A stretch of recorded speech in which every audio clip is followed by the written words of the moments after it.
We'll start with prayers. Om Bhurбhuvah Swaha Tatsaviturvarenyam Bhargo Devasya Dhimahi Dhiyo Yo Na Prachodayat. Om Bhurбhuvah Swaha Tatsaviturvarenyam Bhargo Devasya Dhimahi Dhiyo Yo Na Prachodayat. Om Bhurбhuvah Swaha Tatsaviturvarenyam Bhargo Devasya Dhimahi Dhiyo Yo Na Prachodayat. Om Shanti Shanti Shanti. Let us meditate on the glorious effulgence of that Supreme Being who has created the universe. May she enlighten our hearts and direct our understanding. Om, peace, peace, peace. Okay, let's make a start with today's specialized topic of yoga. So let me see if I can find. Can somebody tell me if you can see my screen? Yes, we can. Yes. Okay. Thank you. So yesterday officially was International Yoga Day. So many of you will have known that the United Nations designated 21st June as International Day of Yoga. This was back in 2013, 2014. And then since then, this Yoga Day has been celebrated around the world. And today, the day after, we'll take a journey into yoga. Some of the material we'll cover has been covered before, so we'll just skip through very quickly. Some of it will be new stuff for you. So let's make a start. What is yoga? Most people have an understanding of yoga, but do we really know what yoga is? So the definition of yoga literally comes from the Sanskrit root yuj, which means to unite or a union. So who are uniting? Husbands and wives, parents and children, wives and husbands? No, it is far, far, far deeper than that. And we will come to that in a minute. Unfortunately, very, very unfortunately, people's understanding of yoga today is being sort of really degraded. It's not just a misunderstanding, it's degraded. Most people think yoga is all about postures and stretches. It's far from that. I remember watching an interview of Swami Mukundanand, the founder of JK Yoga, and he was on his trip to the UK at the time. And those of you who live in London might have heard of something called hot yoga. Apparently, you go into a steam room and do lots of stretches. So somebody says, Swamiji, fancy doing some hot yoga? And Swamiji says, what is it? And they say, oh, come and have a look. So they go into the steam room, they do all the stretches, and then they're all excited. Ask, Swamiji, what do you think of hot yoga? And Swami Mukundanand said, it was okay, but where was the yoga? So people have a misunderstanding. The yoga literally means stretches and postures. We will later on have a look. Now, Patanjali's Yoga Sutra is perhaps the main scripture of yoga. There have been many commentaries since, but this is the first scripture that was given a structure. The idea of yoga sort of predates Patanjali, but it was pretty scattered, and we'll talk about it in a bit as well.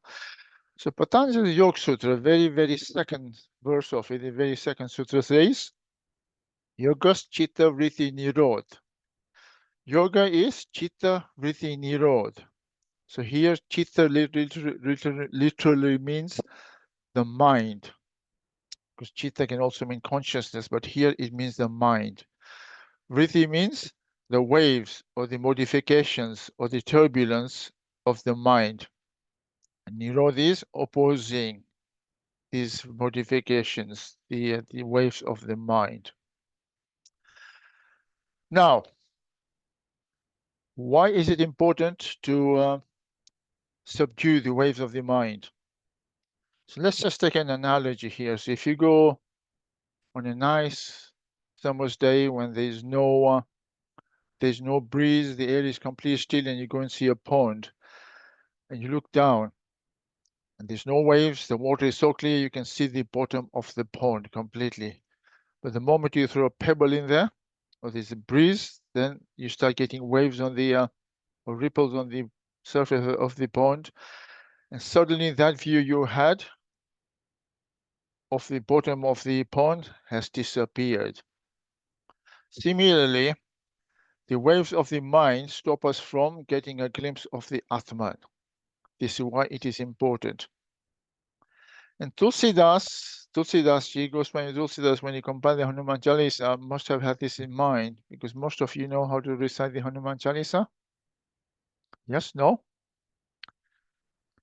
So the very yes? Yes, we do. Yes. Okay, so the very second verse of the Hanuman Chalisa, so the first one is Shri Guru Charana Saroja Raja. Second one, Nija Mana Mukura Sudhar. That bothered me for a long time. Nija Mana Mukura Sudhar. I cleansed the mirror of my mind. What does Tulsidas meant? Same thing. When you go and look into a mirror, if it's completely dusty and you cannot see any image of yourself, and then you blow a bit on it, some of the dust comes on and you see a partial image of it, and then the more you blow the dust off, the clearer the image is. Similarly, you are trying to clear the dust of your mind so that you can see the true self of you, the Atman.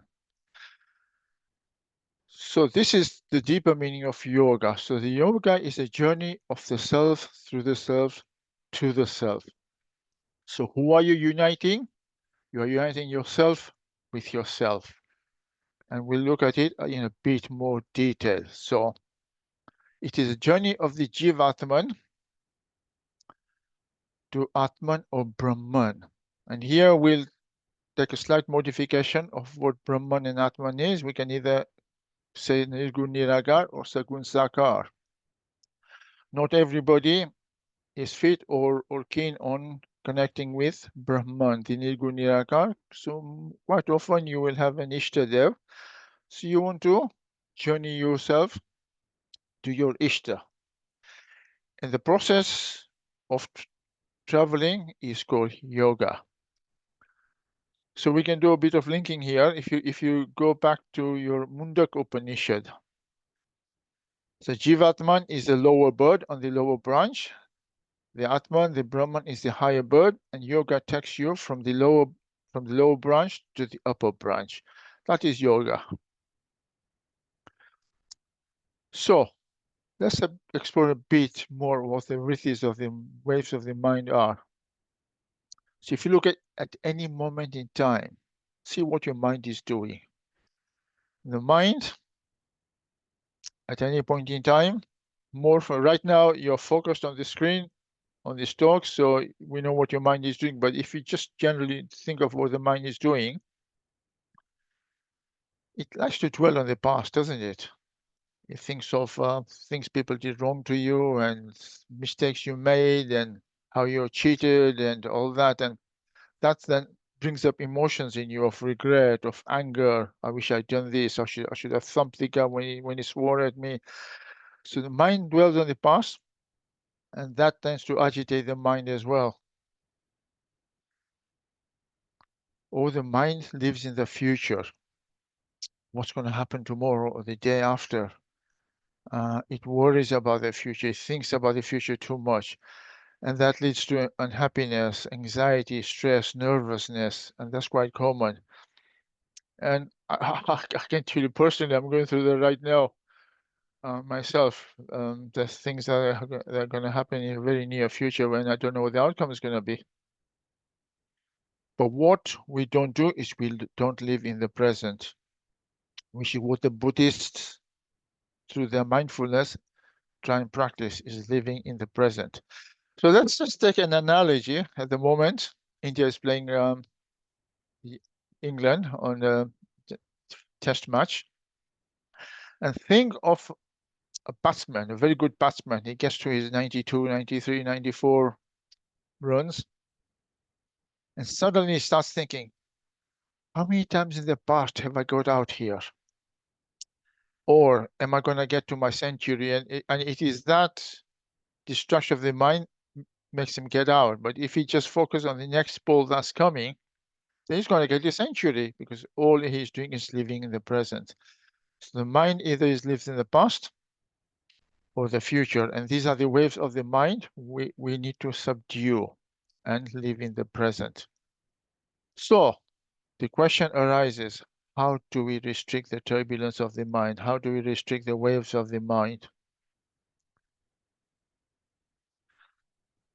Every human being has access to 4 faculties, 4 different aspects of the human personality it can use. The first one is the power to feel, the power to use emotions, and the power to use your heart. You know, people say use your heart, think with your heart. That is use the power of emotion. And for the moment, we'll call it bhakti. We won't call it bhakti yoga. We'll just call it bhakti because bhakti can be tamasic as well, can't it? Yeah, you go to the mandir and go ding, ding, ding, put a pound coin in the box and you come back and you say, that was my bhakti. And you know, and I know that that's not true. Then you have the power to will, the willpower to perform action. And this can be quite powerful if it is well developed. And we shall call this, again, karma. We won't call it karma yoga yet. And the third one is the power to think. We've all been given a brain, a mind, an intellect. We've got that ability to think. And we can put that to good use. We can put it to poor use by thinking badly of others and thinking ill of others. Or we can put it to good use to elevate yourself. We'll call it Gnan. Now, Western psychology does accept all this. They say, yeah, not a problem. We realize all this is all. And Swami Vivekananda called these the 3 H's, the use of the 3 H's. And he always said, the heart to feel. Okay, you can guess what the next one is. The head to think. And the hands to do. Was what I have said, but hands are there to work, for action. So these 3, we can, and most of us use this every single day of our lives. Now, the 4th one that Western psychology has not caught up with, but the Hindus have got up with it a long, thousands of years ago, was power to restrain. What are you restraining? Somebody's gone wild and you tie them up or something? No, the power to restrain your mind. The process is known as Ashtanga Yoga, or also Patanjali's Yoga. And what Swami Vivekananda did was he took each Patanjali Sutra at a time, he practiced it, and some of the sutras did not make sense. He says, no, this doesn't make sense. He put it aside. And the ones that actually worked for him, he compiled that into a book called Raj Yoga. So I think I've got a PDF somewhere. I'll try and put it in Google Drive if anybody's interested in reading it. The power to restrain the mind. We all have got that ability. Now, whatever you do, first of, this actually applies to the first 3. Any of the first 3 that you carry out in a sattvic attitude of yajna, is called yoga. Now, what does yajna mean? I think we've talked about this in the past. It says giving something up of yourself for a higher cause. You know, when you sit on a havan and you put all those grains as your swaha, you say, I'm giving this up. So you're saying the grain represents my heart, and I'm offering my heart to a higher being called the fire. So any activity with this bhakti, gnan, karma, that is in the attitude of yajna is called yoga. So just bear that in mind. Next time you try and do anything, just say, this is my contribution to the universe. And don't even say my contribution. This is God working on through me, is what you say, and that becomes a yoga. So we all tend to use this, maybe not the fourth one, but the first three, we all practice it in different proportions. Yeah, if somebody comes and says, you've just attended some bhajan satsangs at the mandir, and somebody says, can you come and help serving the food? And you say, of course I'll go and do it, and you quite happily go and do without thinking anything of it. And then once the serving is over, you go home. And you think, yeah, I've done a bit of karma here, karma yoga. So we all do that. Now we've covered this in the past, so we'll just skip through very, very quickly. Path of devotion, path of love, you're showing love for your God. But the important thing is your mind is focused on God, on devotion. So you don't go to the mandir for gossiping. You don't go into your puja room for to think of other things. Once you're just chanting your mantras, you're focusing your mind on your Ishta, your personal God. And practices, we all know what they are, so I won't repeat them. Karma Yoga. Karma Yoga is selfless action. So you carry out a duty to the particular action, but you are not expecting any results. So you just keep doing it and say, I don't want anything from it, not even a thank you. This leads to the peace of mind and also removes the agitation and worry associated with daily life. Stress, work, exam. Now, there's two aspects to karma, and we won't go through them now because they're fairly lengthy topics. So chapter 3, which we covered in on the course, was Karma Yoga. But Bhagwan Shri Krishna also talks about karma sannyas, which totally renouncing the action that you are performing. So you're still performing, but you say, it's not me, I'm not the doer, I'm just the instrument of the doer. So that takes some shift in mindset. So Karma Yoga, again, we've talked about this before, the use of your intellect. Now here, again, I think I've spoken, haven't I, saying there's two levels of in there. There's the mind and the reactive mind and the the discriminative mind. And here the Gnan Yoga literally is the discriminative mind that you're using. In the idea of Shiva, we talked about neti neti. So it is the idea of using neti neti. So discrimination, vivek, vairagya, dispassion are all part of Gnan Yoga. We've talked about all this in the past. So now, the main part is Ashtanga Yoga. Let's try and explore what Ashtanga Yoga is. And that is what, if you are a practitioner of yoga, this is what you will be doing, or this is what you should be doing. So when you look at the excavation, the Indus Valley excavations and the Harappan excavations, you will find some images of people sitting in meditation. So we know that origins of Ashtanga Yoga go back of thousands of years. When you look at schools of philosophy, one of the schools of philosophy, which is chapter 2 of the Bhagavad Gita as well, talks about Sankhya. The Sankhya darshan was given to us by a sage called Kapil, and he's the first person who realized the nature of reality through certain practices. And he said the nature of reality is twofold, Purusha and Prakriti. So you could literally argue that sage Kapil was perhaps the first person who practiced yoga all those thousands of years ago. He experienced the idea of Purusha and Prakriti. Purusha in Vedanta is something we can call Brahman. Prakriti in Vedanta is something we would call Maya. So you and I, we are Purusha journeying through Prakriti. So what is yoga? It is us realizing that we are this Atman journeying through nature. We are on this material journey.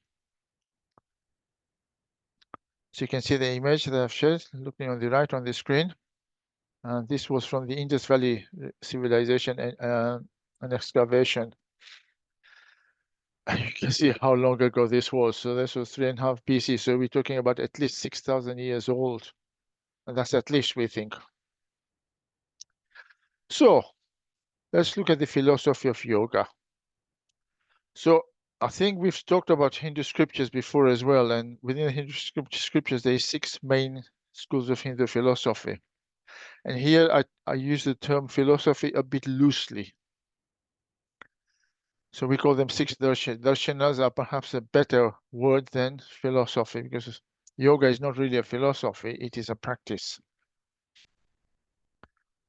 Philosophy is the science. It tells us what our true nature is of the Atman. So in the course, we talked about the Mundaka Upanishad and we talked about the Chandogya Upanishad, and these are philosophy.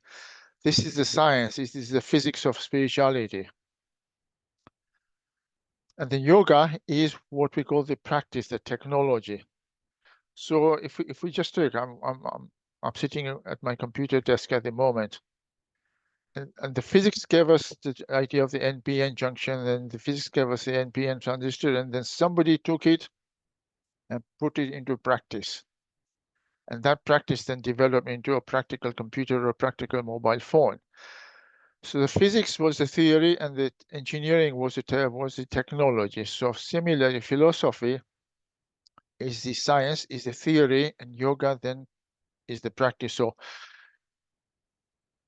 what I'm saying here is, if you want to experience Atman or Brahman, or if you want to experience your own Ishtadev, reading scriptures and all that is good, but that is not enough. You need to put it into practice. You need to do something more practical to experience your Ishta, or to experience Brahman or Atman, your true nature.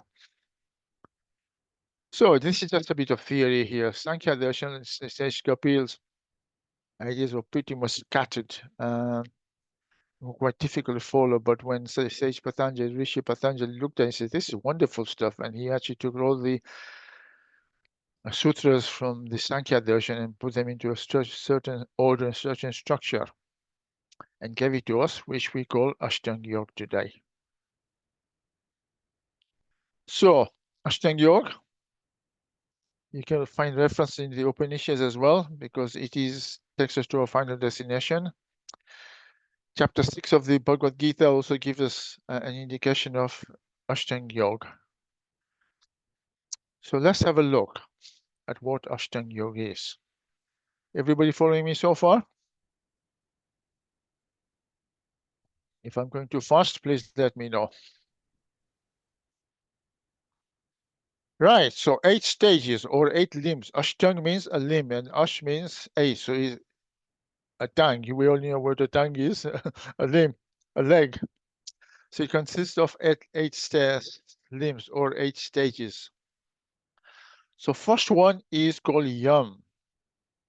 How we should act towards the world, how we should interact with the outside world. Then we have Niyam, the practices we should follow in our daily lives.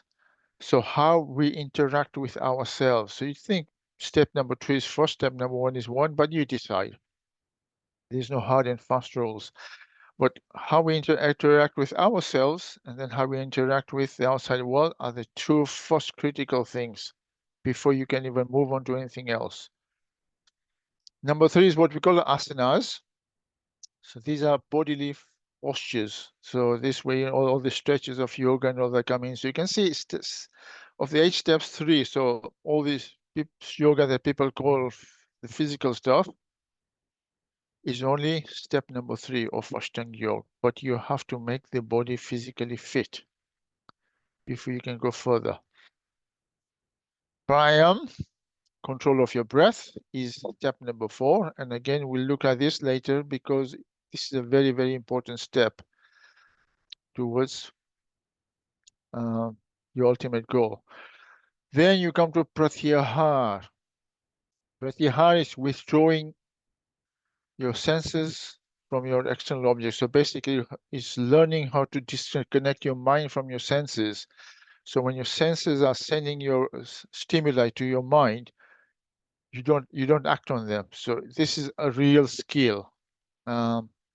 that you need to develop, and that can take a very long time. Because when you're sitting there all quiet and your eyes closed, and the slightest noise will actually distract you, and that shouldn't. Pratyahar is the technique for withdrawing your senses from your external objects, your mind from your senses, basically. Dharana is when you start focusing your mind, but here we are talking about focusing on an external point. Step number 7 is what we call dhyan. This is what really meditation is about, when you start looking inwards. So you have to have mastered dharana. Please don't. I'll talk about it later, but you need to take this step very, very carefully, because if you're not careful, you can damage yourself. And step number 8 is samadhi. That is where you have hit the jackpot. You have transcended your body, mind, intellect. You have transcended Prakriti, and you are at one with the object of your worship. So let us look at this 8 steps in more detail. So yama, the 5 disciplines. The niyam are the 5 observances. So first one is the practice of satya, practice of truthfulness. Here, truthfulness is not just about telling the truth, but the truthfulness means there should not be a disconnect. So, as my teacher used to say, what you think should be the same as what you say, should be the same as what you do. There should not be a disconnect between the three of them. And most of us have fallen into this trap, haven't we? When somebody says, am I going to see you next week? Yeah, of course you'll see me next week. And you know damn well that you're not going to be able to see them next week. Straight away, there's a disconnect. Truthfulness, how bitter the truth is, you have to practice truthfulness. And it is not easy. It is not easy at all. Sometimes habitually, without thinking, we'll tell a little white lie. It's not damaging, but we'll still tell a white lie. Ahimsa is the principle of non-violence. Non-violence in thought, word, and deed. Yeah, in the Rig Veda, it says Ahimsa Paramo Dharma. The highest dharma is Ahimsa. But again, the Ahimsa we've talked about before has to be in context. You can't say Ahimsa unconditional. That'll destroy you. Ahimsa has to be, but do not go starting a fight. Do not think badly of others, but if somebody's attacking you, you sit up and fight. Absolutely. Asteya, non-stealing. And non-stealing here means a vast majority of things. Do not steal from others. So we're not talking about going and breaking into somebody's house or somebody's car and stealing their stuff. It is also comes to intellectual stealing. No stealing of somebody's ideas, somebody's thoughts. If you pick up ideas from somebody and you're actually reusing it, then acknowledge that this is the person who gave it this idea to me. Don't take it as your own. So again, what does all this do for us? Brahmacharya, celibacy. Celibacy actually preserves your vital energies for higher principles. But again, celibacy does not mean renunciation, doesn't mean you have to stay a bachelor. No, of course you can get married, you can have some children and all that. But what celibacy means is do not behave like rabbits. Yeah, do not let lust take over. That's what celibacy means. And again, celibacy, that's physical celibacy. We're also talking about celibacy of the mind. Keep that thought process clean. Do not allow that mind to go down. Brahmacharya.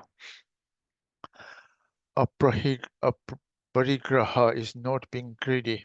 And here, this is quite strict, not accepting gifts and not getting into karmic debt. So the key is to not be in debt to anybody. Yeah, it is quite easy. There are some people who just take. And do not be one of those takers. Be a giver. Yeah, do not be in anybody's debt is what I'm saying. Yeah, because if not in this life, in the next life, you will have to pay it back. So be a giver in life. Do not be a taker. So, okay, let's look at the 5 observances. First is the idea of our thoughts, Soch. So it's talking about cleanliness of mind and body. So you can say that why it's important, you know, when people say you should have a bath before you go to the mandir or before you go to the puja room, you need to have a clean body. That way you feel clean in mind. And clean your mind, I think we've kind of talked a lot about that already. Santosh. Contentment. You must feel contented in your life with whatever you have. Do not go running around saying, I want that and I want that and I want that and I want that. Be satisfied with what you have, is what he's saying. Be satisfied with what you have. There's no harm in wanting to earn a living, but don't go crazy over it. Tap, practice of austerity. Here you're talking about turning your mind inwards. So at a spiritual level, you might say, I'm going to sit every now and again, I'm going to sit in solitude. I won't meditate, but I'll just sit in the quiet and enjoy myself. It's about controlling yourself. It is, and then at the physical level, you can say, right, I'm going to do some fasting, maybe 1 day a week or once a month, or on days of festivals, I'm going to fast.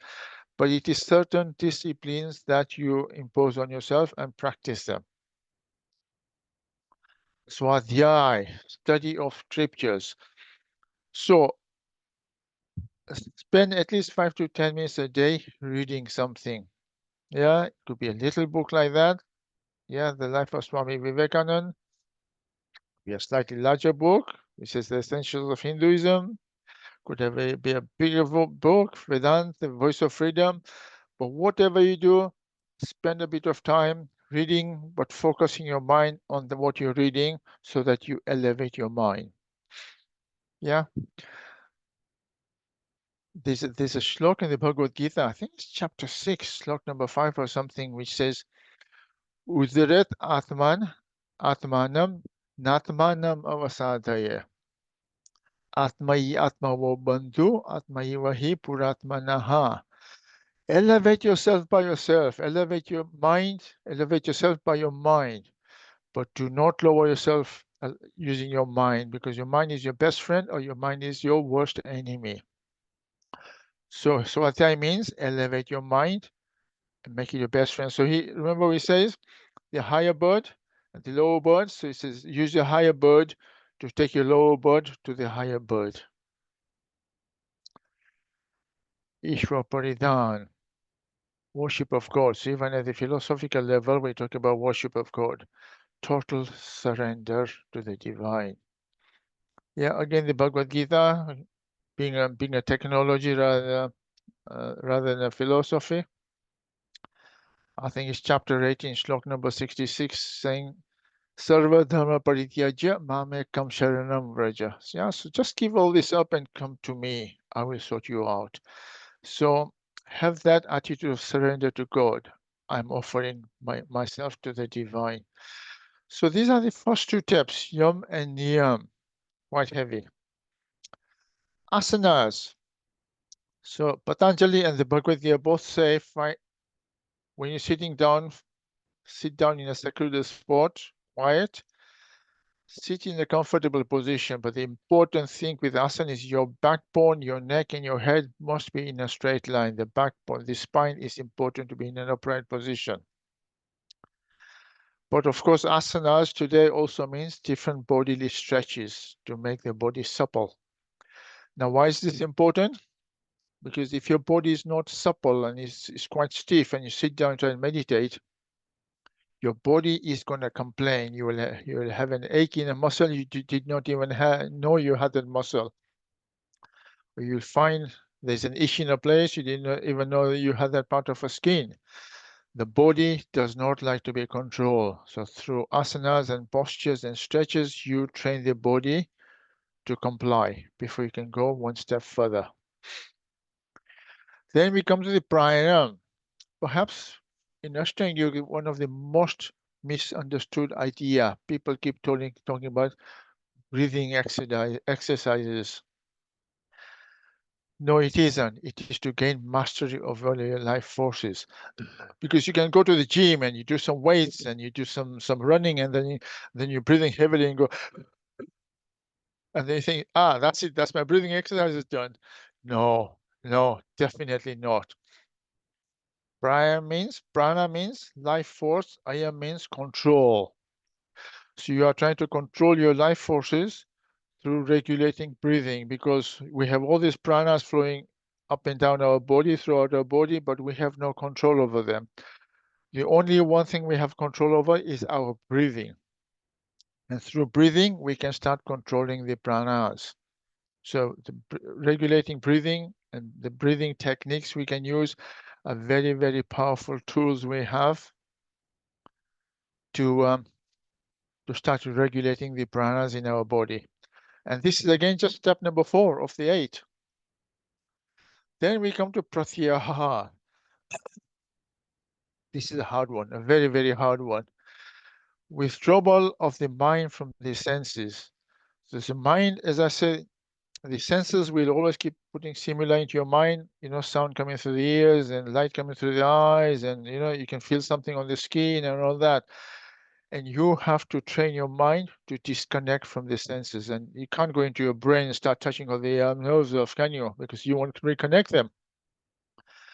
So one of the stages of yoga, Ashtanga yoga, is to train your mind to disconnect from the senses. And then when you come to your senses again, when you come to the real world, you reconnect.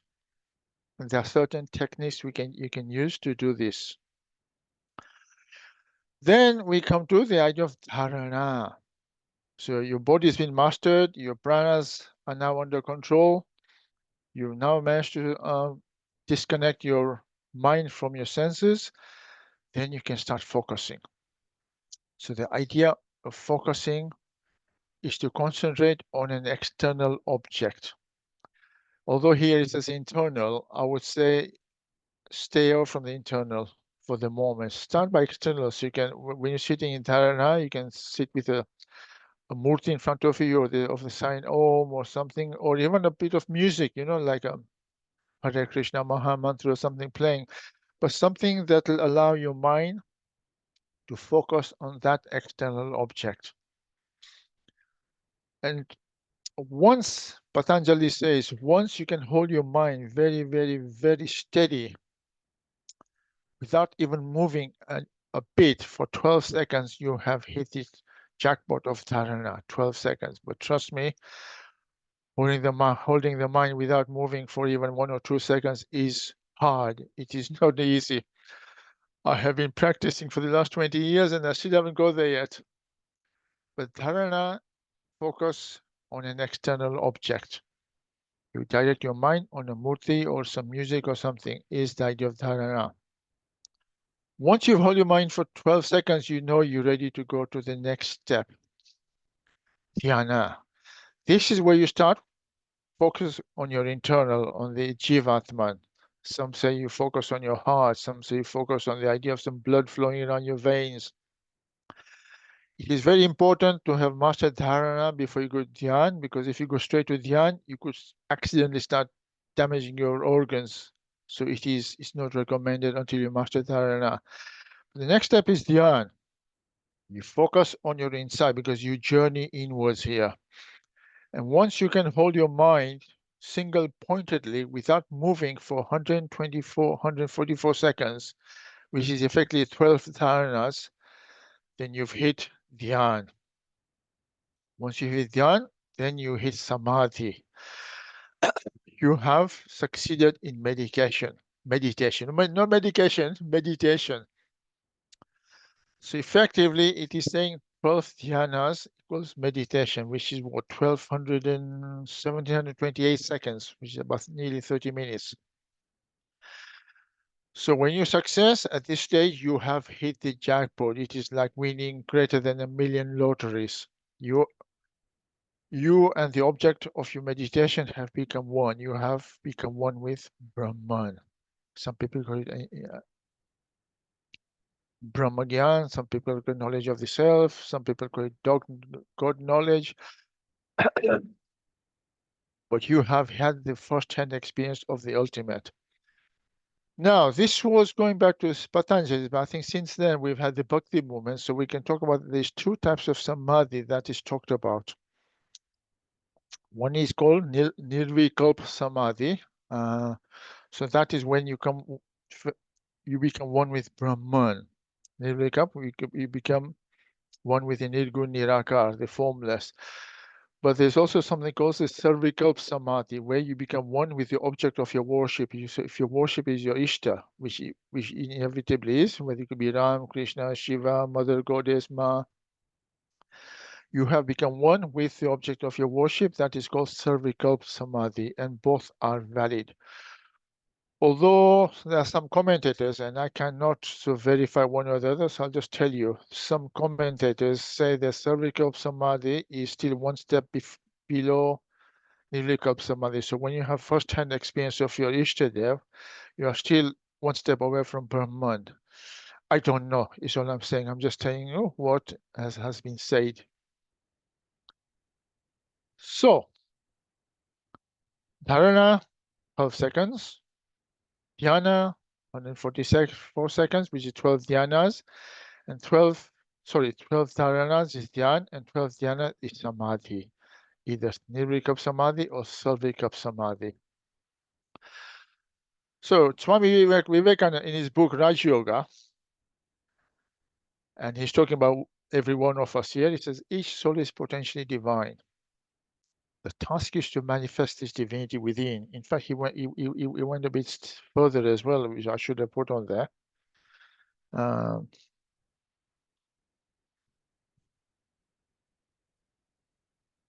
Right, yes, sorry, I've got the book in front of me. It says, so this is Raj Yoga, which what we've been talking about. He said each soul is potentially divine. The goal is to manifest the divinity within by controlling nature external, controlling nature internal. Do this either by work or worship or psychic control or philosophy, by one or more of these, and be free. So nature external, we have pretty much mastered, haven't we? We've learned how to make fire from firewood and warm ourselves in the winter. We've captured all the lightning from the skies and put it through wires and make electricity, and we've harnessed water.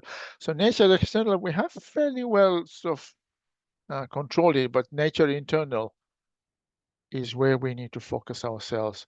And the task is to manifest the divinity within. From Jivatman, we want to become the Atman. That is the idea of yoga. So what does all this do for us when we start practicing all this? Let's look at some practical things that happen within us. So this actually takes us into Kundalini Yoga. So you've all heard of Kundalini Yoga. It says Kundalini is like a serpent which is coiled up at the bottom of our spine. And then as we practice yoga, it actually uncoils and moves up.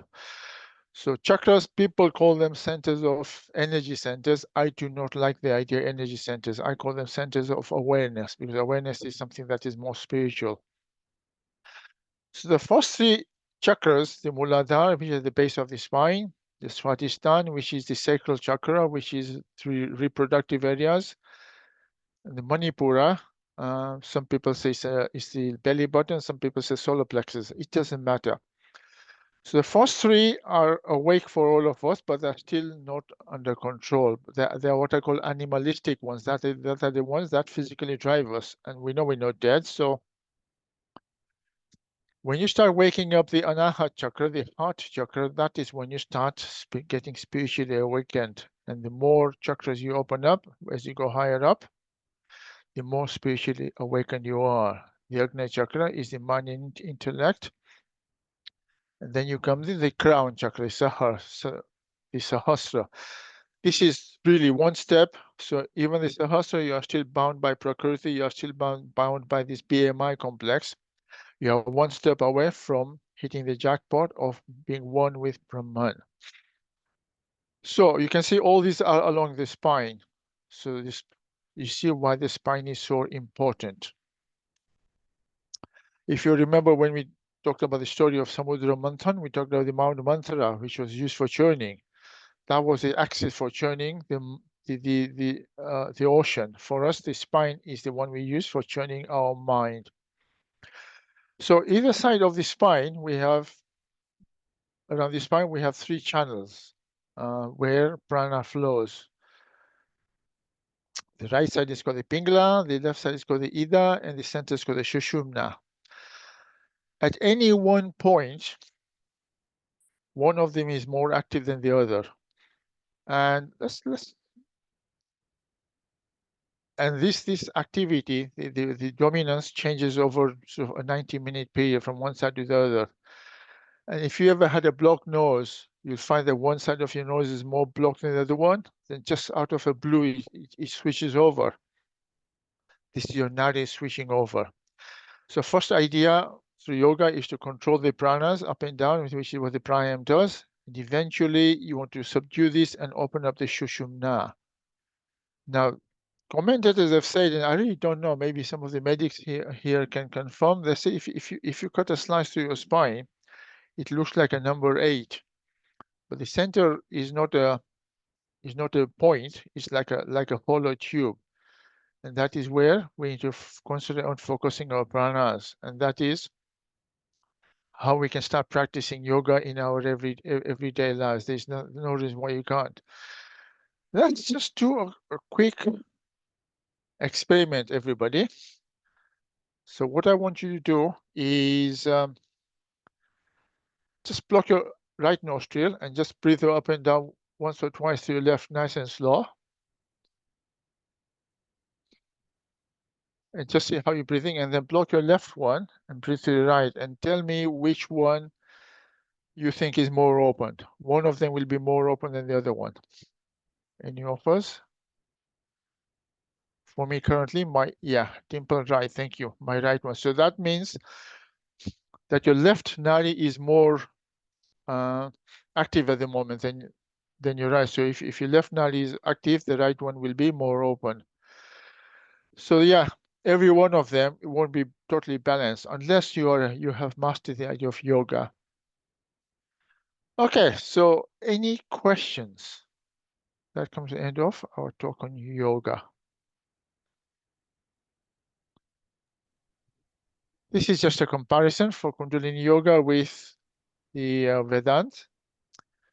So I think we've talked about this in the past before, haven't we? So the chakras and then the different layers of the body.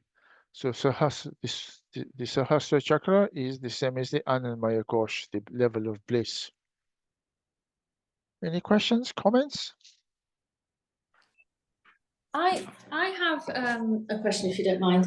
Of course. It's more just a case of was there a reason why it was felt that I know it's through intellectual learning and moving from what did we say? It was moving the Jivatman to Atman Brahma via yoga. Why was this? Does anybody know why this was the solution? Why this was, or is it something that's evolved over time because they maybe practiced lots of other things, and this was an area that was most successful?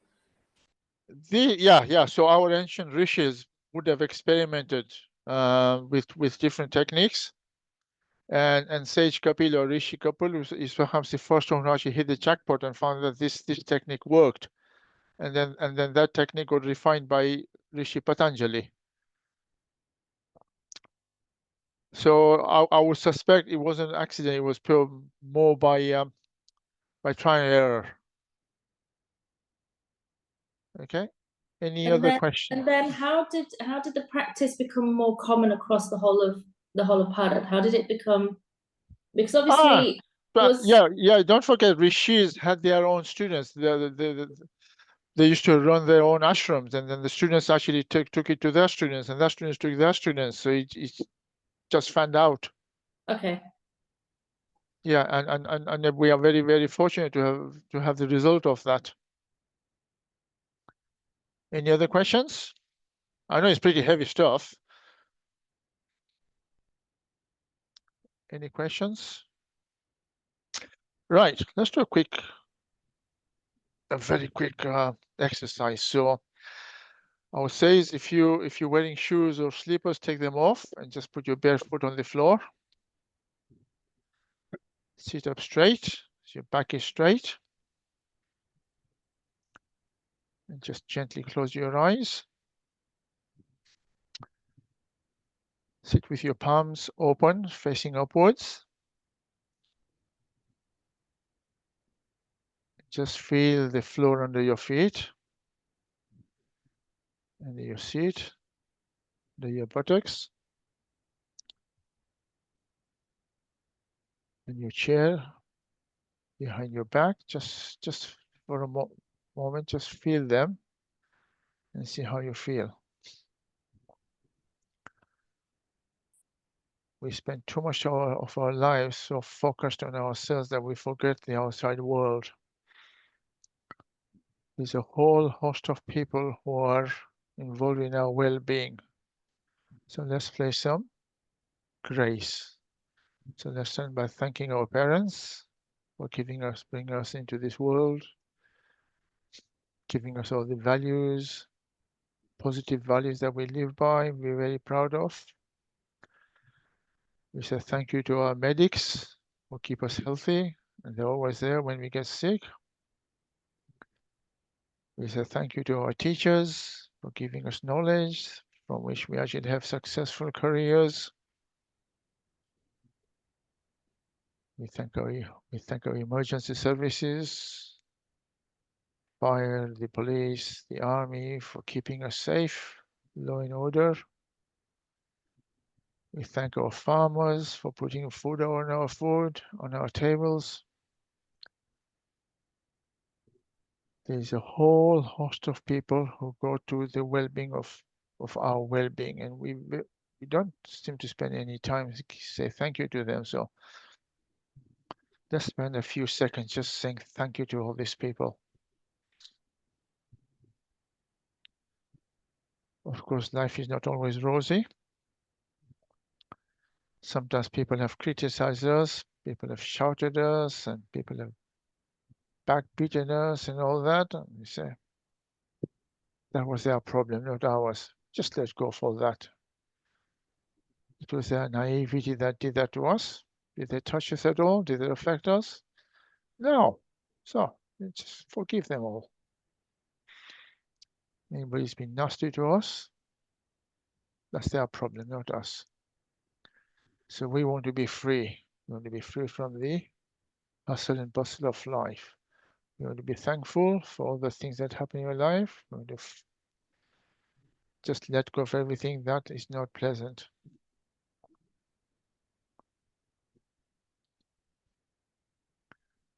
Now that we've got rid of a lot of baggage, sit with your palms open, facing upwards, and invite all the blessings of the whole universe to come to you, all the positive energy to come to you. So focus your mind on your breathing. With your mind, watch the nice, fresh, cold blue air going to your nostrils. Watch the hot, red, used up air coming out. Feel the cold air going to your nostrils. Just feel the warmed up air coming out of your nostrils. Just keep watching your breathing process.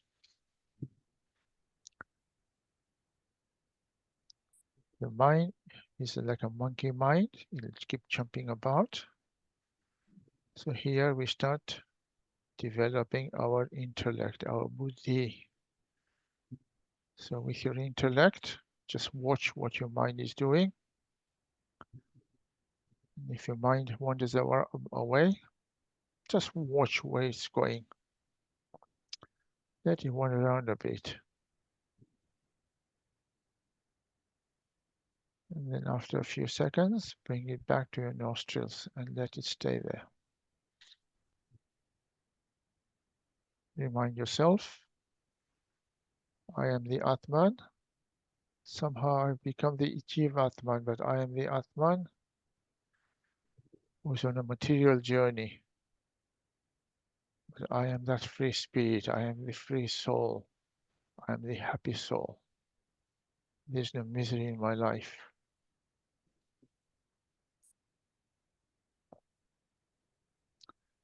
Just keep watching that breathing process.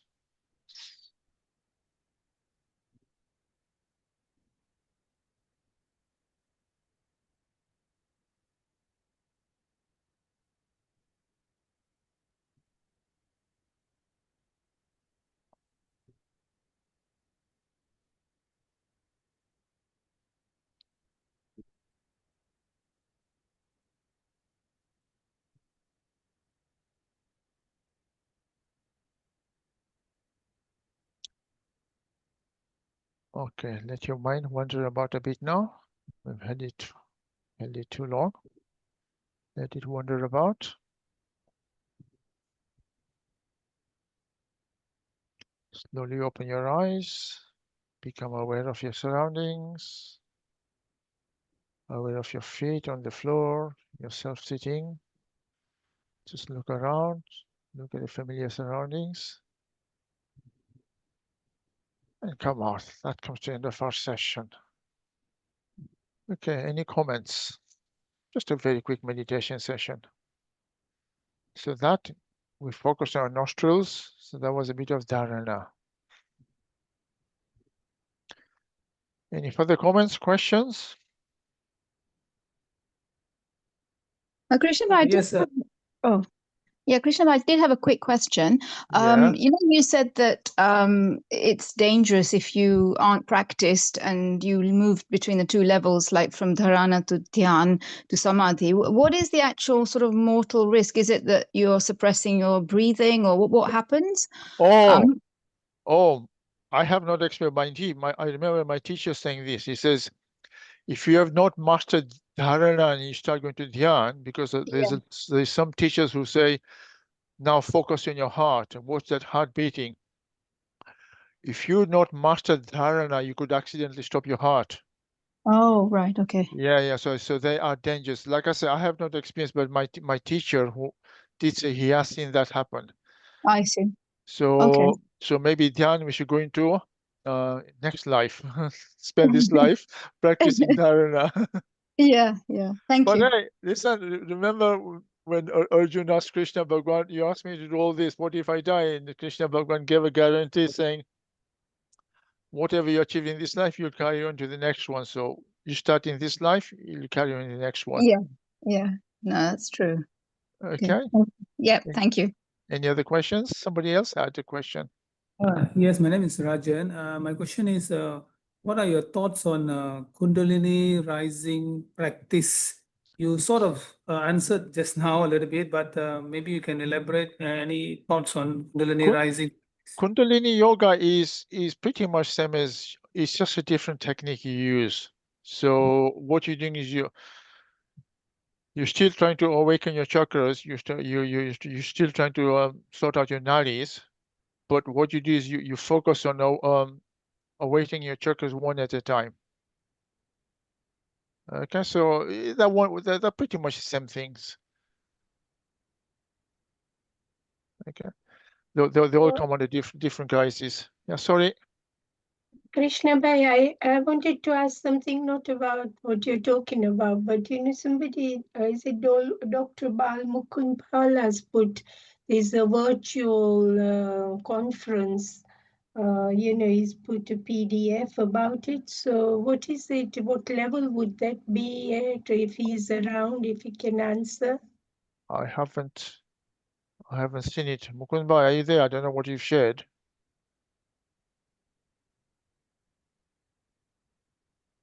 He's online, but he's not. So I don't know. I really don't know. I don't know what he shared, so I can't comment on what he. Yeah, it's some 22 pages of conference starting on 22nd of June.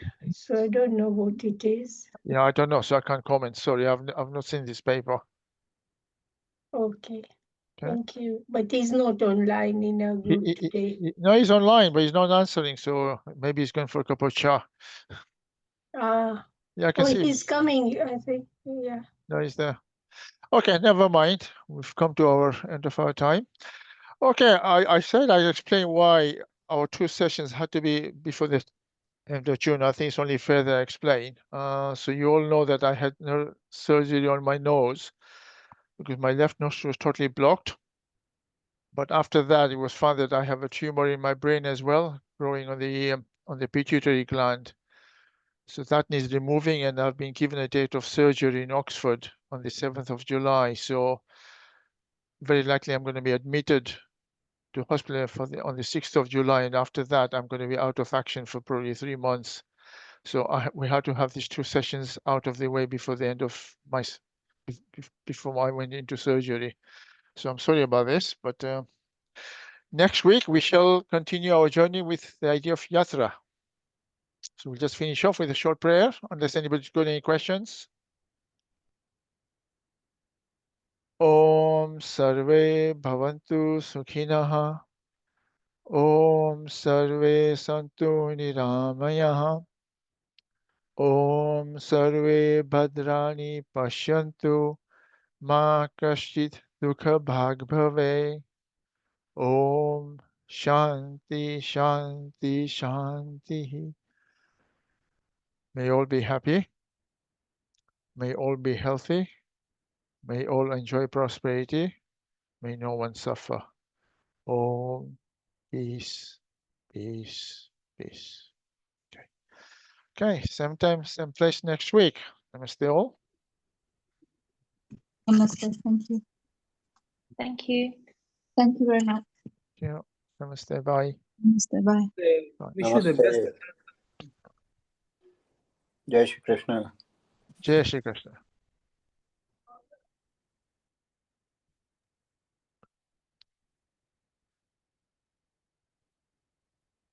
Leave Jesse Krishna. Jai Shri Krishna. Robin.